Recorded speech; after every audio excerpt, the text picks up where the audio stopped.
Say it now. Say the obvious prediction right now. The Stars are going to win the Stanley Cup.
Hello, ladies and gentlemen. Welcome back to Starcastic Remarks. Stars lose tonight. Final score 3-0 against the Jets.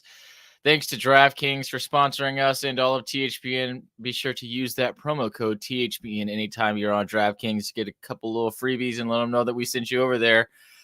Man, what an opportunity tonight for the Stars. And we just can't get past these pesky Jets. Stars have a chance to not only clinch the Central Division title for the first time since we won the West, I believe, in the Lindy Ruff era. They had a chance to take the lead in the President's Trophy race, and we can't get either done. And man, what a frustrating game. Jets played exactly the way they needed to and frustrated the heck out of the Stars. They played great, I thought, James. Yeah, the Jets were really good. Even on a bad night for the Stars, it's really hard to keep them off the sheet. The last time the Stars were shut out was December 4th. So it's been a hot second since the Stars have not scored a goal in a game.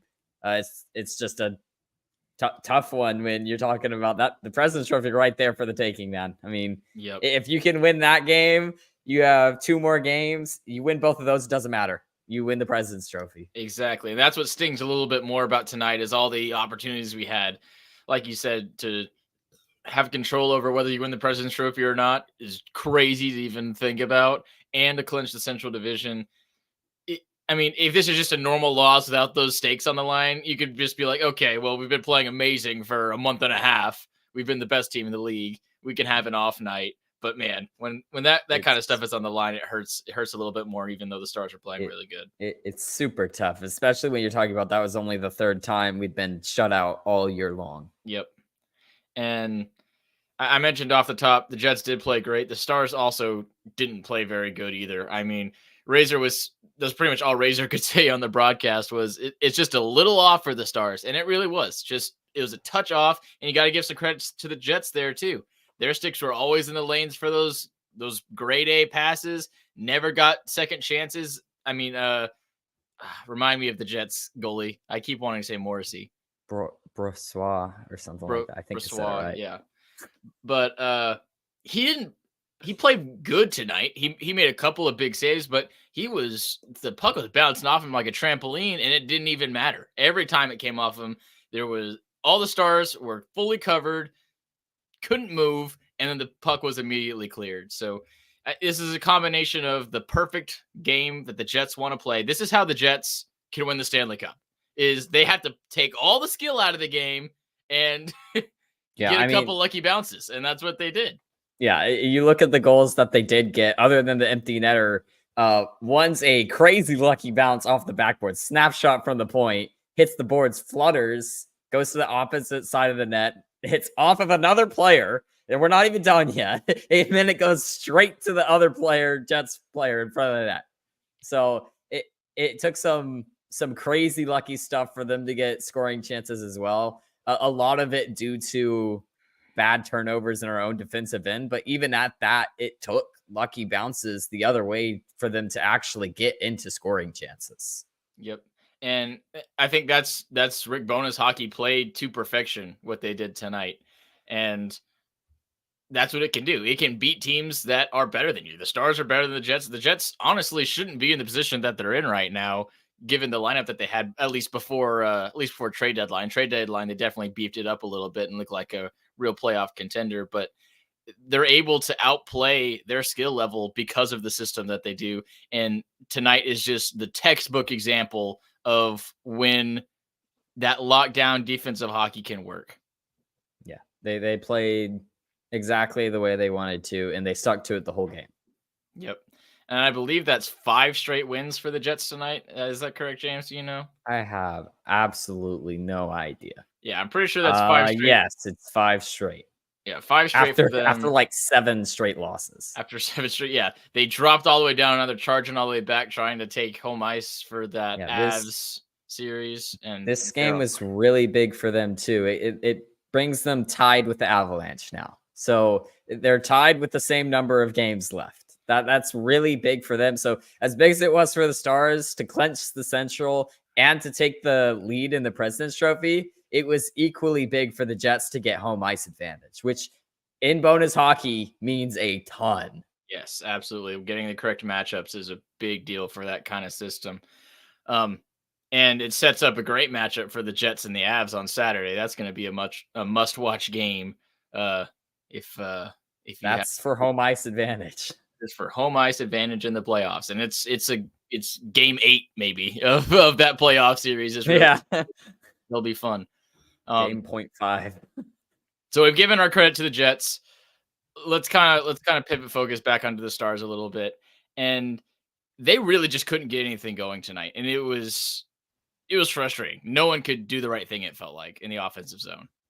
Yeah, and it was just millimeter or inches off every single time. I mean, the puck's just too far away from this person. They passed it just too far. They just barely couldn't get it back up to the point. They just barely couldn't get past this one. Just every single time is like the Jets were just barely getting to the right spot in time.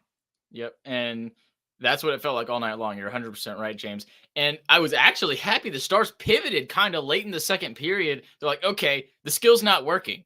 We're going to throw it to the point. We're going to throw 3 forwards in the slot, and we're going to shoot it and hope it goes in. And we had great setup plays like that, great chances for deflections, and just no luck. We couldn't get one to go in. We couldn't get a rebound to bounce the way that the Jets got a couple of theirs to bounce. And that's just kind of the difference, I feel like, tonight. That was definitely part of it as well. The puck luck was definitely not on our side tonight, but there were lots of chances. Like I think about the Sagan one on the power play where it went across. It was in the air, so like yes, it's hard to get, but he missed it. And then there was another one in the third where it gets across, and then Hintz misses that one too. I mean, we had and then the Ben one in front that if he just was able to slide on the ice, it's a goal. It's just little things like that all over the place in every period where it's. If you could just get your stick on it a little bit more, it's in the back of the net. That's exactly what I was going to get to next, James, was the shooting was also off. It wasn't just passing. It wasn't just bounces. Stars could not shoot a puck. There were so many times where Stars took a shot and then straight eyeballs to the rafters after a poor attempt like you're saying, whiffing a lot. There was a lot of whiffing tonight, which was weird, or just airmailing it over the back glass. I think Marchment and Duchesne have like 10 different prints on the back glass from tonight's game alone. So shooting was not good. Shooting was bad. I'll say that. The passing was just a little bit off. I feel like entry is just a little bit off. The shooting sucked. And the passing in the third seemed to get better. We stopped trying to do the super long, wide open passes that the Jets were cutting off a lot, and we were doing shorter passes to the person who was open. So that picked up a little in the third, but I mean, by then it was just Jets were clogging up the slot, and there's not much that we could do.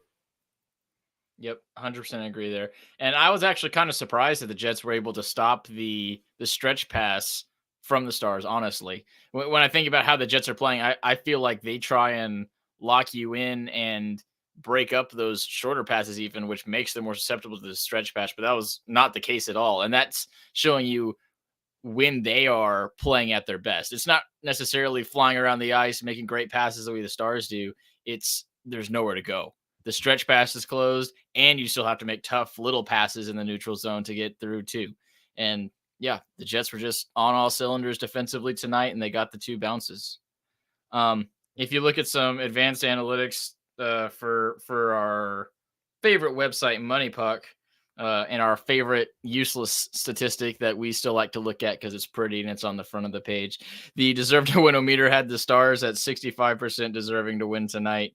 The shot charts are kind of crazy. So many more shots that had scoring chances from the Stars, it looks like, on there. Yeah. And really a big reason why you see the lopside and that meter that we love to use is because of the goals that the Jets did score. I mean, they were lucky kind of random bounce goals. Those don't happen very often. The Jets got 2 of them. So it's kind of how it works sometimes. And if your offense can't click and they're not clicking one night, you're just not going to win. That's just how it works. Yep. Also surprising was the third period for me. The Jets did what we thought they would do, what Bones always did whenever he coached the Stars. They locked down and turtle it. Only took 2 shots in the period where they had a power play, but they only allowed 7 as well from the Stars. And at times in the third period, the Stars were swarming the net, and still only 7 shots in 20 minutes is pretty shocking. Yeah, that's a little tough. I think a lot more of that is like what I was saying. They basically put all 5 players in the slot and just laid the body down. There were a lot of block shots in that third period. A lot of dangerous block shots too, to be fair. I mean, though there's some that's a good way to get hurt, but it's just how Bowness plays when he has 2-goal lead. Yep. The block shots tonight were 18-6 in favor of the Jets, and the AAC is a building that doesn't like handing out a lot of block shots, so that's a very good numbers for the AAC for the Jets there. Does this loss make you nervous at all, James? I mean, just losing the game that would give you the chance to clinch the division, just pushing it back, maybe puts a little seed in players' heads. Oh, maybe we're not going to get it. Is there any kind of question like that in your mind? I think that my biggest doubt was still Otter, and Otter played fine tonight. I mean, the 2 that got by him were stupid lucky, and that's kind of where I'm at right now. It's like the team offensively couldn't click tonight. The Jets did a great job of making sure that it stayed that way throughout the night. There were chances. The Stars, if one of those goes in, I mean, the building is on fire and the whole team gets like a strength bonus, you know? Yeah. It's like, I said this like halfway through the second. I was like, this game is going to end with the Stars not scoring or they're going to win. And that's how the game felt from the get-go, really. And that's how Bones hockey always worked too. I mean, if you played solid the whole game, yeah, you can beat anybody. But if you break just a little bit, the dam opens. Yeah.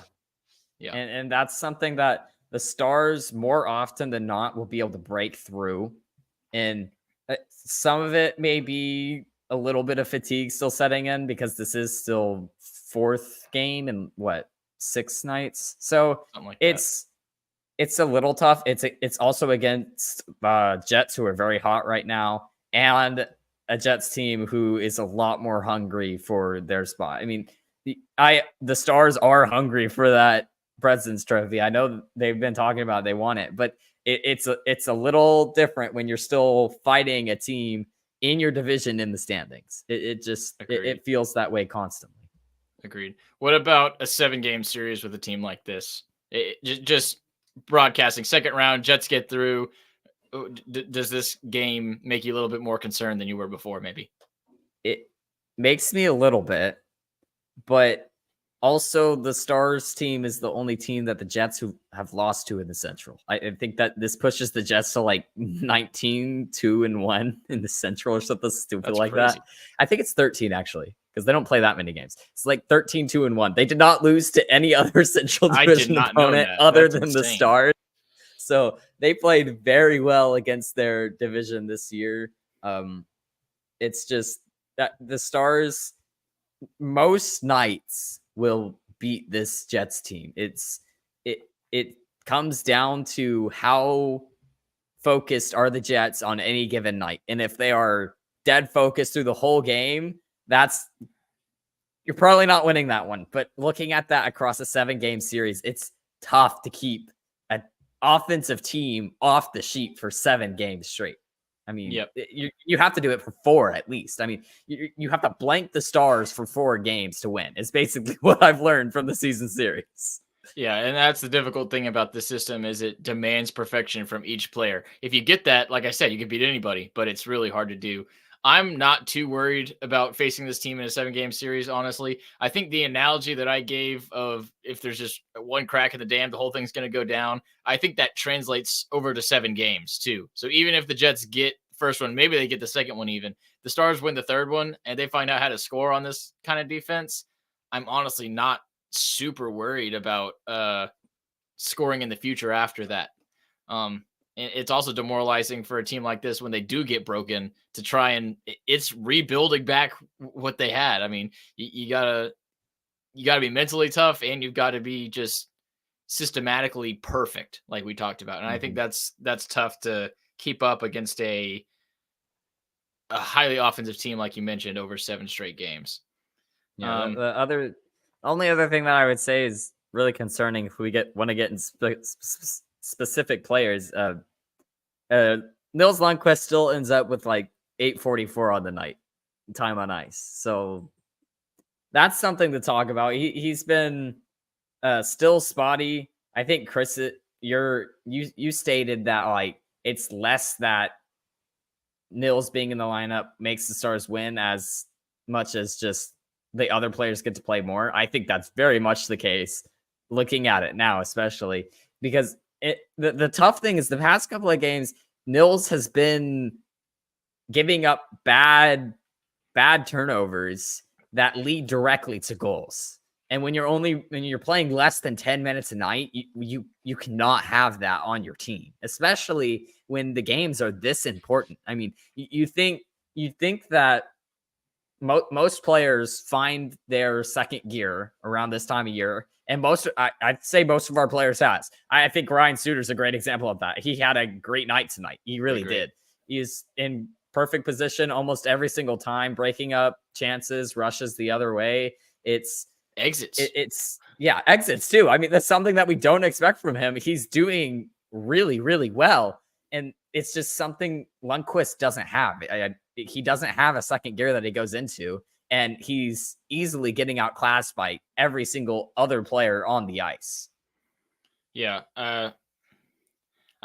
I think I agree with that right now. There might still be some little inkling left of him just not having the conditioning to go a full 82 game season, maybe, but this is his 3rd year of attempting to do it. And each year he's lost the confidence of his coaching staff at the end of the year to the point where he's next to unplayable.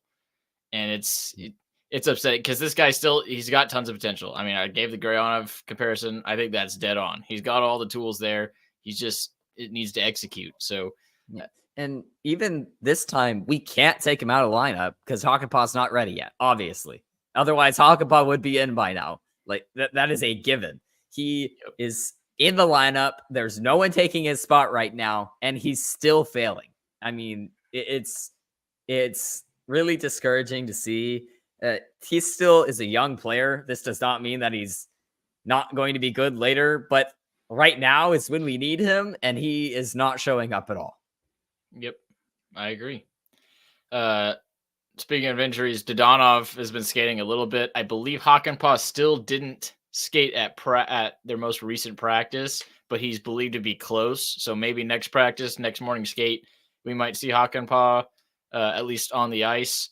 But so far, not sure on that. Likely Dodonov won't play until playoffs due to cap reasons. Hakanpää is not on IR, so he can technically come in whenever, but it's looking like they're going to want to give him as much time as possible before we get going. But if he's available, he's in. I mean, that's pretty much a given now, especially when we look at the time on ice that's been given to Lundqvist. But when you look at the whole playoff set and you look at where the Stars are eyeing to go deep into the playoffs, you're going to need a seventh defenseman at least at some point. It's so not boding well right now. And the seventh does not look great right now. And the coaching staff does not look confident in the seventh. So rightfully so, unfortunately, recently. And he makes a couple good plays each game too. But yeah, when you give up that many goals when you have no time on ice, it's definitely going to hamper you. And it's not the good plays that are like taking him out. Obviously, he makes tons of great plays. He makes at least one or two really, really bad mistakes every single game.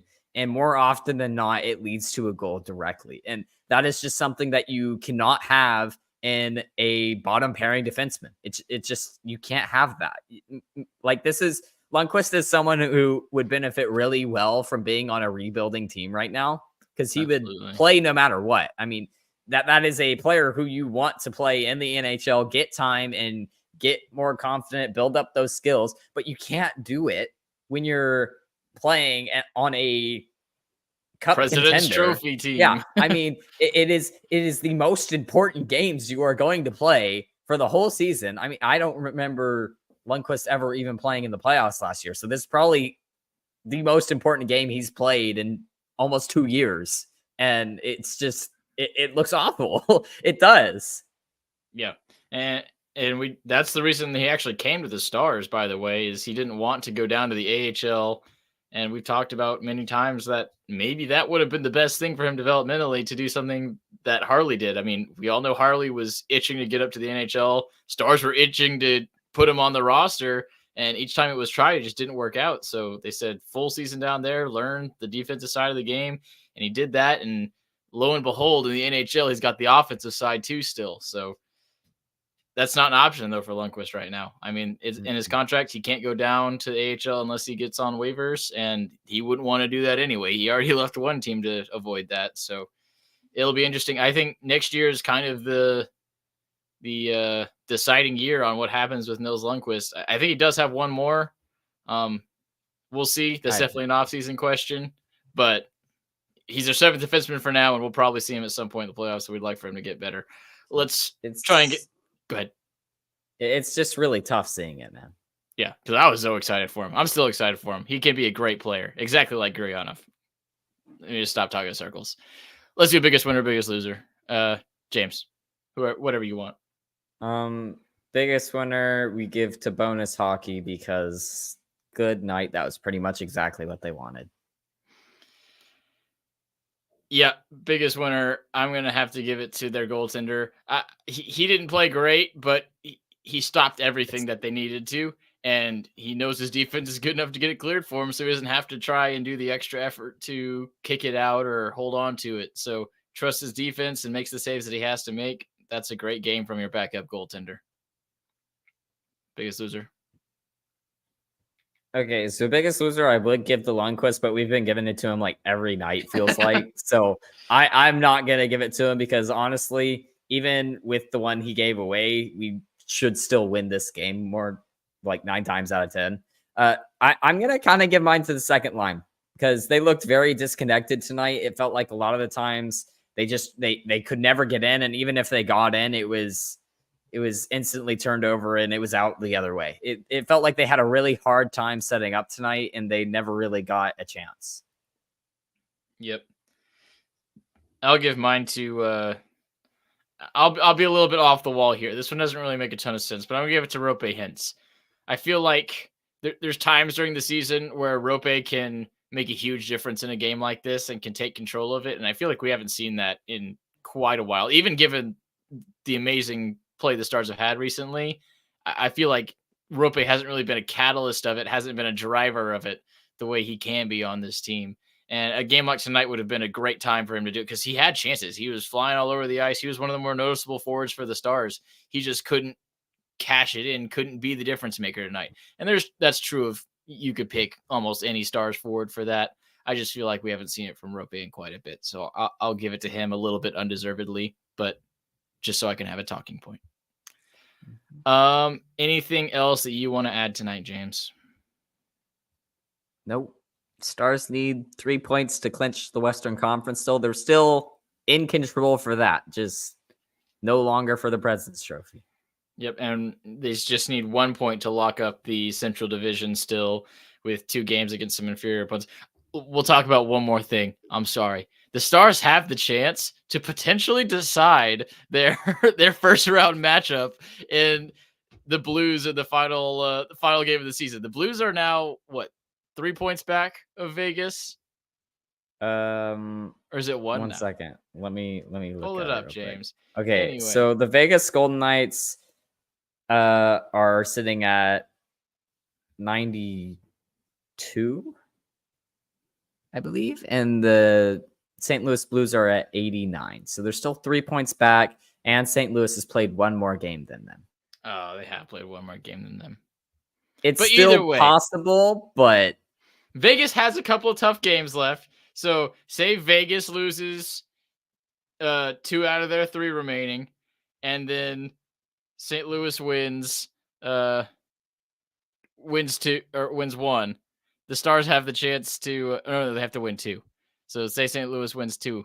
Then the Stars have the chance to, if they lose, they play St. Louis, and if they win, they play Vegas, which would be absolutely hilarious. that would be hilarious. It's probably not going to happen because I think the Vegas Golden Knights have like 2 or 3 easy opponents actually in their last 4. They have like the Avalanche, and that's their hard one. But it'll be interesting. It will be interesting. That would be maximum chaos, and I would love it.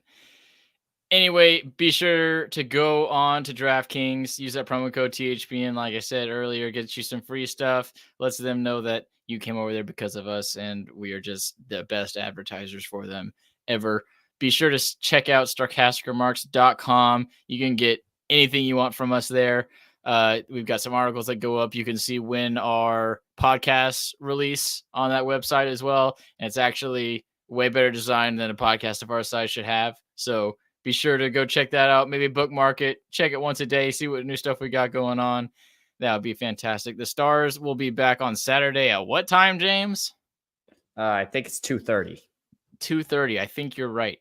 It's a weird start time. Yeah, a weird start time. That Like says Space 2 Mountain right on now. Saturday. But it's It'll a probably national end up being broadcast, 2:30. so we'll see. Both the last 2 are national broadcasts. So Exactly. Well, we'll be back with y'all on Saturday. And without further ado, I'm Chris, here with my brother James. Y'all have a good afternoon, evening, whatever Ryan says. See ya.